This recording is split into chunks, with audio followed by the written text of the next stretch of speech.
Tim Dillon has been compromised. This is a video by Too Lazy to Try. Now, I've heard about this, but I haven't quite listened to it from the horse's mouth. What's going on with Tim Dillon? Let's find out. I'm going to tell you about a That was weak. That was really fucking weak. That was weak. We could do better than that. Come on. Come on, Phil. Wake up. Where's the energy? Tim Dillon has been compromised. There's a video by Too Lazy to Try. And apparently, Tim Dillon visited the White House, sat down with the bigwigs, and changed his position on many different topics. Now, historically speaking, Tim Dillon is on the record for saying, "I can be bought," which is pretty based. See what he said. I'm going to tell you about a dinner I had with a member of the administration. I'm going to tell you everything that I know. It's not a defense of Trump. It's not a defense of the administration. In fact, I think if they do not release everything they have, they are done. I'm assuming that's J.D. Vance. I don't know if he's going to explicitly drop which member of the administration it is, but that would be my educated guess. To release everything you have, Pam Bondi needs to be fired. All right, so in my previous video, I was talking about how based on Tim Dillon's reaction to the Epstein situation, I thought he probably got the call, but it turns out he didn't just get a call, he got a dinner, because obviously the best way to bribe Tim Dillon is with food. If you want him to push a certain narrative, you got to wine and dine him first. He said it was Cash Patel at the end? Okay. So that's what someone from Trump's administration did, because of course, when the government needs help dealing with controversy, they start reaching out to comedians. That's where we're at now. So a lot of people... Isn't it cool that comedians with podcasts are the arbiters of truth in our soy-society? I just find that interesting. People are speculating Tim met with Cash Patel, but I believe it's J.D. Vance. I mean, you're not getting this level of insight anywhere else in cyberspace. I put the context clues together. Tim's already done a podcast with him, and JD's been going around helping Trump do damage control over this. Also, Tim kept saying Cash Patel should be... The reason why I think it's J.D. Vance is because Tim Dillon had Mencius Moldbug or Curtis Yarvin on his podcast years ago. And if you've been watching the stream, then you'll know about the various rabbit holes we go down. Curtis Yarvin is the schizoid autist if you were to plot him on a graph in the mimetic warfare that's going on, meaning to the right of him, one standard deviation over would be J.D. Vance and Peter Thiel, and then one deviation over that would be the MAGA fan base. So if you follow the funnel of where these ideas are coming from, it overlaps with Tim Dillon's rather controversial political leanings to the normies. But I mean, this is high level, deep analysis that you're only getting at Third Eye Global.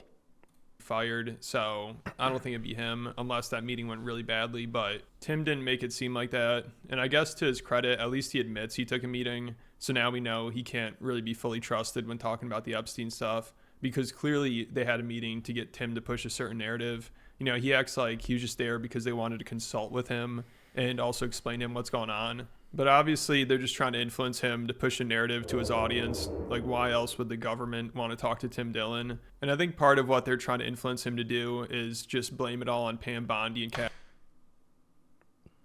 This is where it kind of loses me. We're so conspiratorial, which we have every right to be, that everything is a psyop and you can't trust anyone or anything at any given point in time. So now we're full slippery slope. No matter what Tim Dillon says, just falls on deaf ears because he's been compromised. Really? Is it that simple?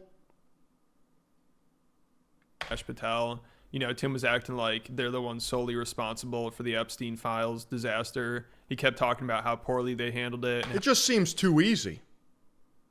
And when things are too easy, I go the other way. When they zig, I zag.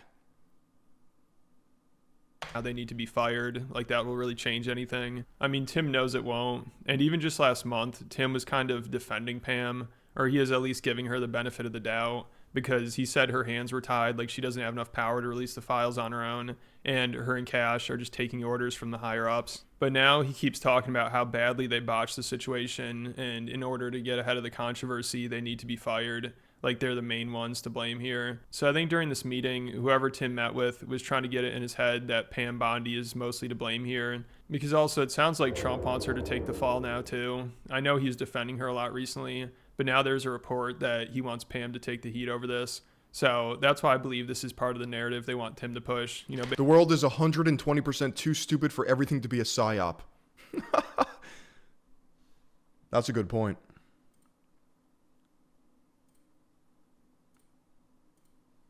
basically to blame it on anybody but Trump. Because like I said, Tim also kind of changed his tune on this after he had the meeting. Before, he made it sound like Pam is just taking orders and doing what she's told. But then during this episode, he kept saying she handled this really badly and she needs to be held accountable and fired. But there is clearly an effort somewhere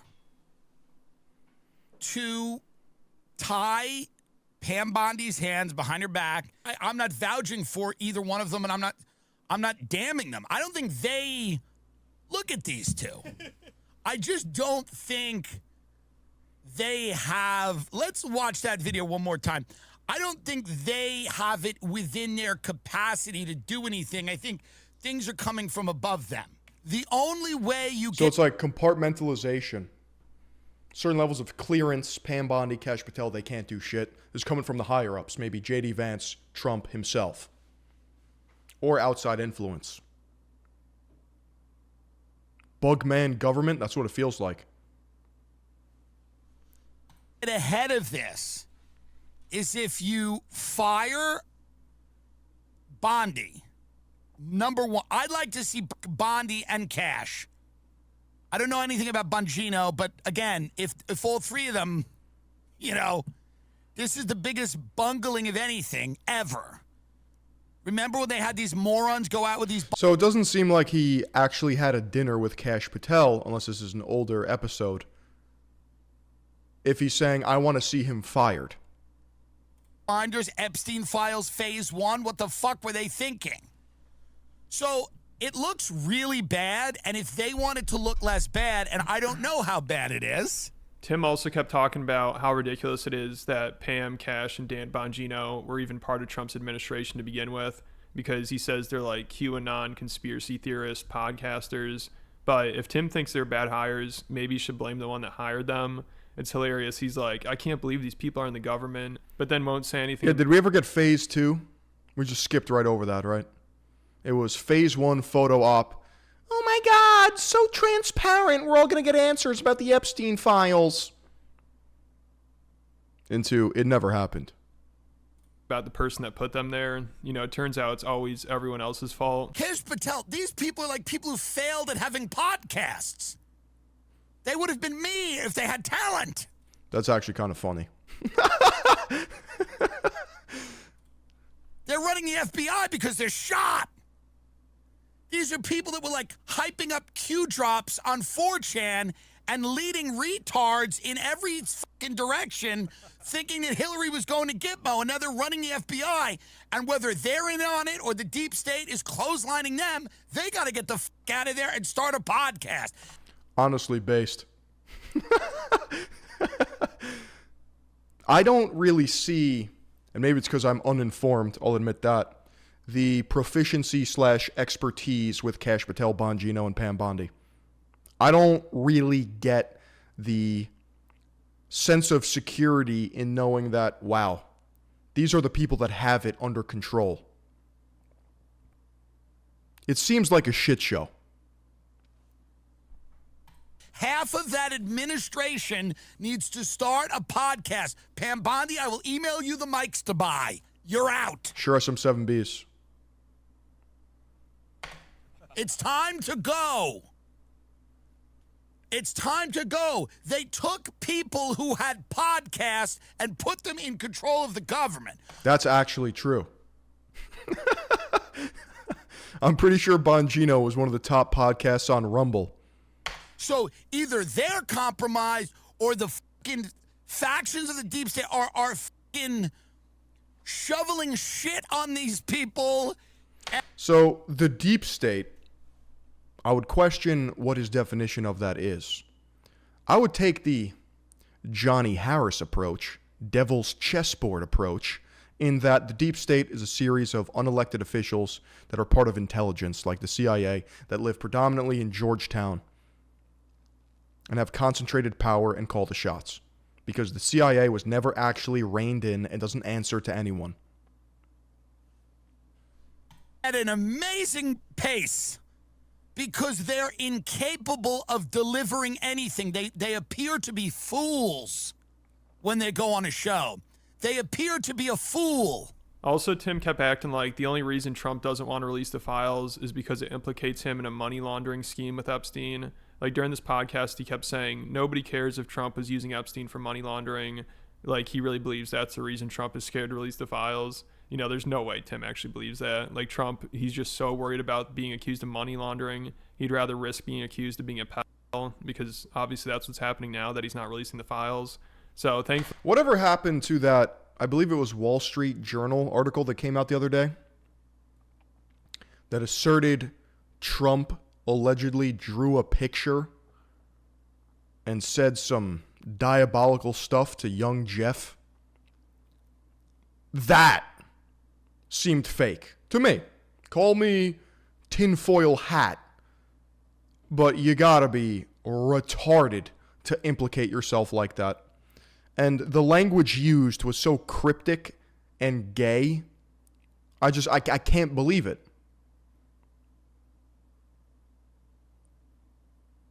But what do I know? I don't think many people in Tim's audience trusted what he had to say here. Most of the comments were calling him a sellout. Like someone said, Tim is in his establishment hoe phase. We wish him well. Next week, Tim in a little hat talking about... He denied it, but he also doesn't write like that. I don't know who writes like that. the real estate possibilities in Gaza. After many years, Tim just started randomly pronouncing Ghislaine Maxwell's name properly after one White House meal. Tim, you can't spend all these years sharpening our cynical minds with your satirical comedy and then expect this episode to fly. And almost every comment was like that, so nobody's buying this bullshit narrative that it's the deep state trying to cover it up, or it's just Pam Bondi and Kash Patel's fault, or Trump is only using Epstein for money laundering. That's what Tim wants us to believe. You know, soon he'll be talking about how Bill Gates just liked Epstein's private island because of the beach or something. I mean... What about that painting, bro? Nobody's going to talk about that painting? That's got to be the weirdest, freakiest, Diddy-adjacent thing I've ever seen in my entire life. For those of you who don't know what I'm talking about, Jeffrey Epstein had a painting of Bill Clinton in a blue dress in high heels.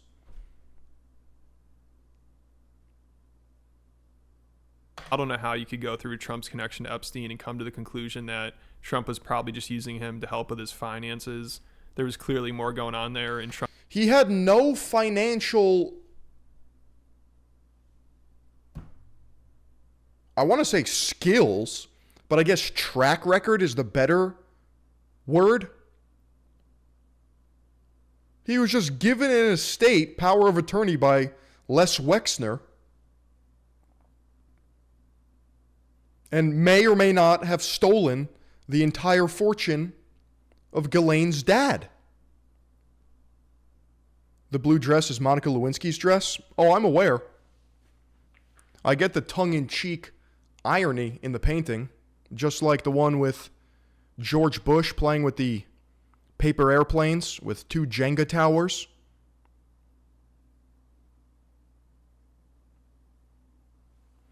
Someone who would work for the Wall Street Journal, maybe, who wants attention real bad.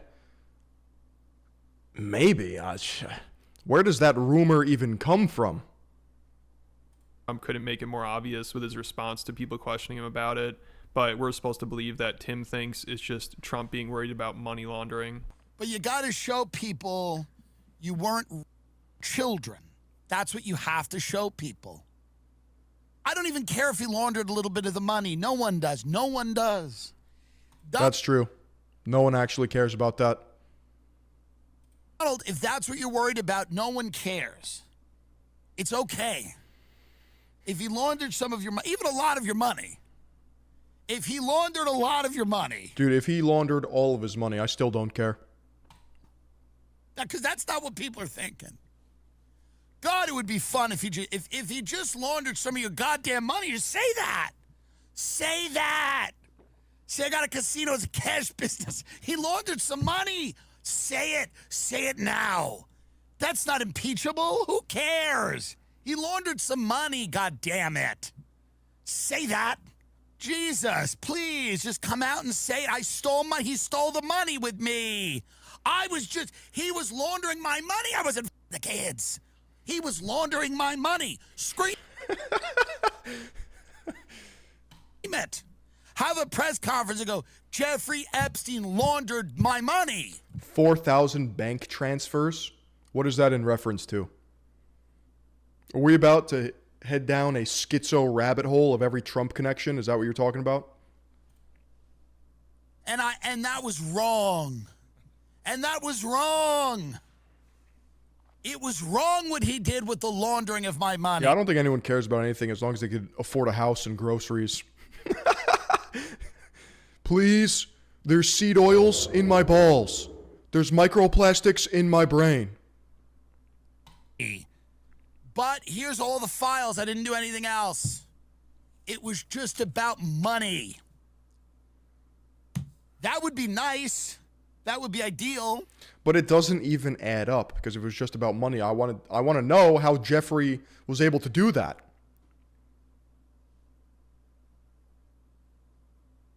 He just has the shadiest origin story ever. You tell me he just charisma maxed through life?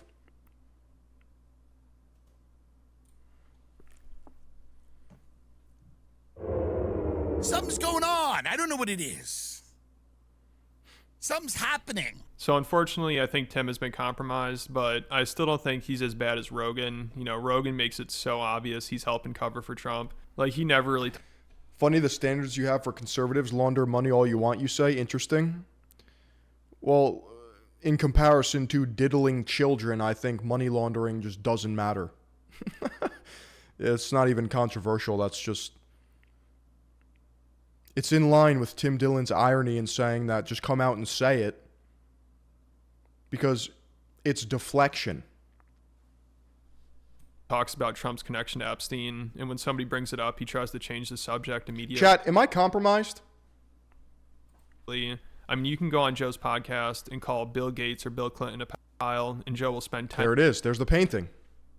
I mean, you can go on Joe's podcast and call Bill Gates or Bill Clinton a pedophile. Look at that painting, dude. Hello? Is that not the stuff of fucking nightmares?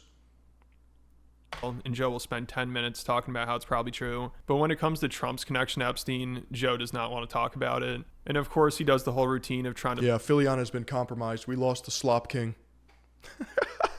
blame the cover-up on Pam Bondi and Kash Patel, just like Tim did. I mean, they make it so obvious what's going on here. Like, also on Rogan's recent podcast, he finally reacted to the DOJ investigation into Epstein, where they said there's no client list and no blackmail operation.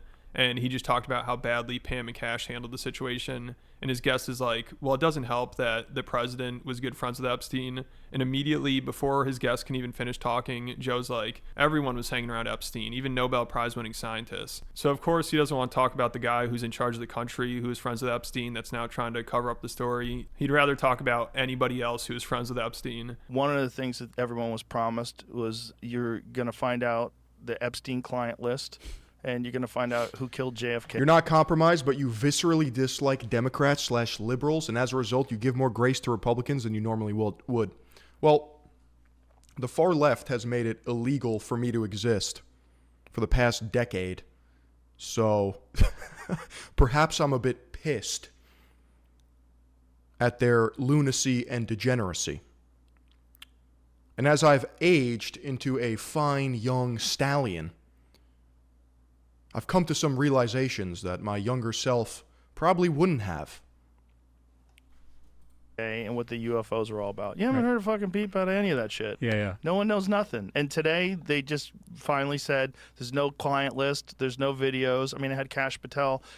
These people, Kash came on the podcast and said there's nothing that you want to see. This guy, Nothing you need to see. Dan here. Bongino, who's always like shouting from the rooftops, we're going to get to the bottom of this and find out who these people are. Everyone's saying, no, Epstein killed himself. No, nothing to see here. And it's like, okay, well, that's why people are cynical. People are cynical because you know. Yeah, you call it viscerally against liberals. The rest of us just call it based and true.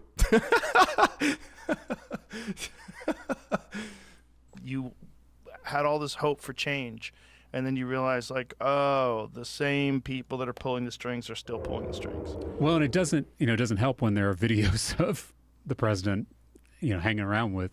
And everybody Epstein. else, including Nobel Prize winning scientists. Yes. Yeah. It's not just limited. Yeah, I mean, That is true. Now, I don't know if Joe Rogan is running damage control or defense for the president. I don't know if these people get a phone call from J.D. Vance or a threat from the deep state. But it seems as if there is this outside force, this pressure to tread very lightly in regards to this. that whatever that compromise organization was, whatever that thing was that they were running, whatever this game was. How do liberals or the Democratic Party win back people? Lose the woke mindset? Yeah, I think wokeness has been killed and it will never work in the future. I think perpetual victimhood is a thing of the past. And I think relying on extremely emotional, close-minded discourse versus calm, stoic logic and readdressing the optics of how they go about their entire political schema will probably do them pretty well. For example, many young men feel displaced and disenchanted. They don't really have a lot of options in terms of anything. Now, we could unpack that, but it would probably be best to do so when we had a video that I could bounce off of to highlight certain points. I'm sure they're running another version of it right now, where they provide experiences to people that have a very difficult time, getting out there and having their fun, and then they compromise them. Yeah, so that's one way to look at it. And now that the story is getting more serious, I wouldn't be surprised if Rogan just tries to move on from it, because there are too many people he's close with that are involved in it, like RFK Jr., Donald Trump. The Republican Party is now what the Democratic Party was 10 to 20 years ago. You don't have to be far right to still have common sense. Yeah, what a lot of people don't understand is being right-wing now is literally being a Democrat in the early 2000s.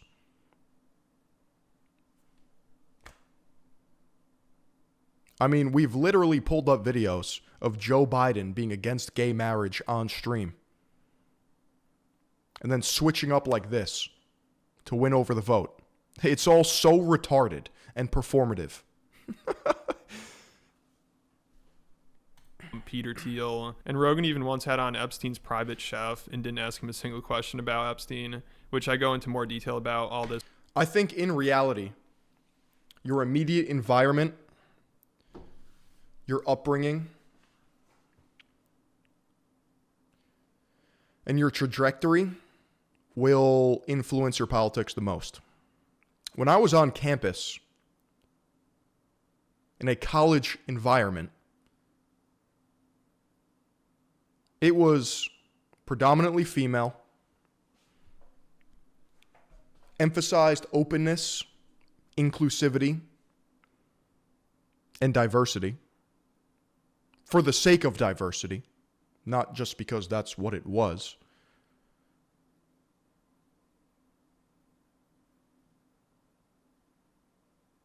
But when I graduated, started making more money,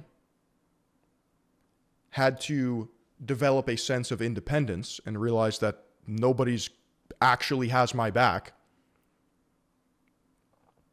And I don't mean that in a cringe way. I mean in a sufficiency angle.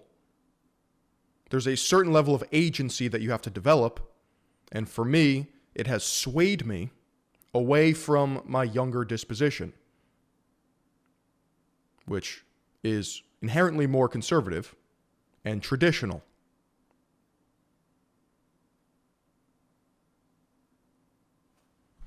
Stuff over on Patreon, like how Peter Thiel is Joe Rogan's handler, and how Joe, he could get more answers to Epstein, but he chooses not to. I also talked about how Tim Pool's imploding and he keeps having meltdowns. Also recently, he's wondering why so many Republicans are secretly gay. And I also realized a really, I don't want to say nasty, but disappointing faculty starting to develop within myself.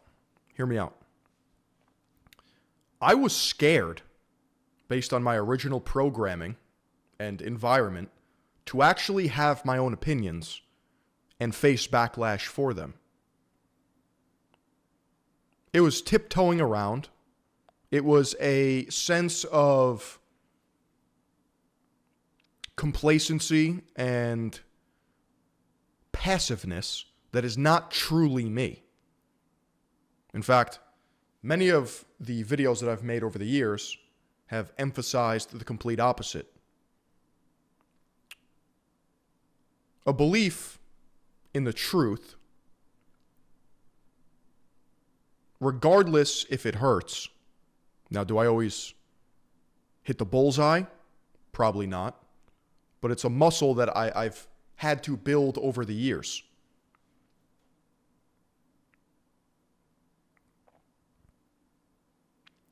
And I realized that, this is getting deep, there are certain values on the left that I just simply don't agree with. We can talk about egalitarianism versus meritocracy. We can talk about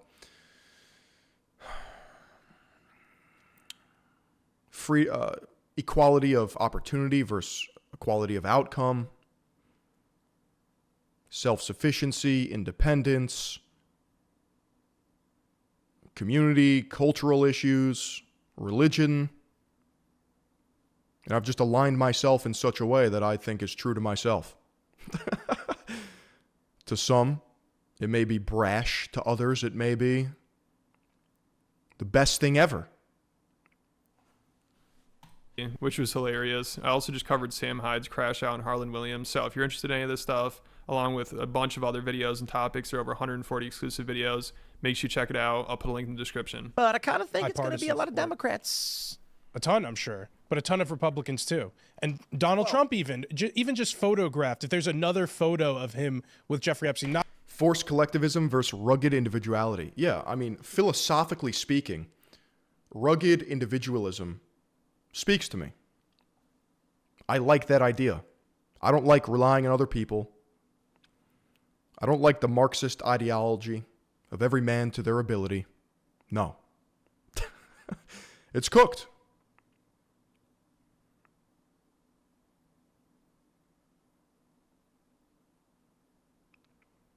I mean, people are surprised at certain political dispositions that I have, and I don't even think they're that radical.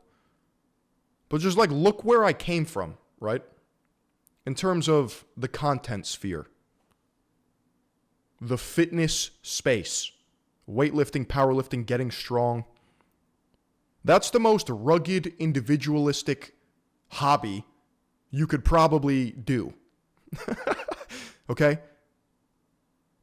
It teaches you delayed gratification, hard work, discipline. And I just don't see that on the left.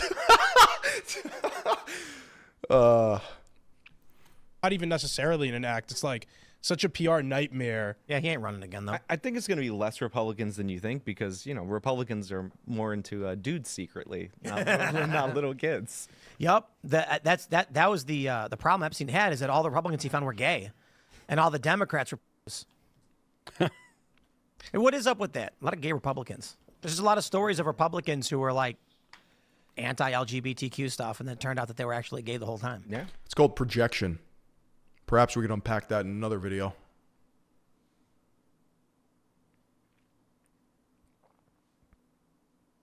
So is Tim Dillon compromised? I don't really see any evidence of it. Perhaps I got to watch the whole podcast interview, but seems like he had a dinner. He called for the firing of Kash Patel, Pam Bondi, and Dan Bongino because they did fumble it. That did happen. Do I think Tim Dillon's bought and sold? I don't know, but I'm also not expecting Tim Dillon to be this rogue maverick truth seeker. Maybe that's the way he positions himself. That would be cool.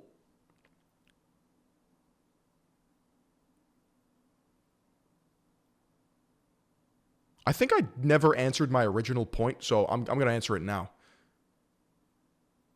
The pattern of behavior that was disappointing that I saw manifesting in me is that I never actually had my own opinions, and I couldn't defend them at all. So when people would actually engage with some sort of debate or ask about my opinions and views, I wouldn't have any justification. I would crumble like sand. It wasn't a solid base. There was no foundation. So I had to go back to the drawing board and really kind of think about what I believe and why that is the case. And that's just one stop on the Slop Express. Let's keep this train rolling.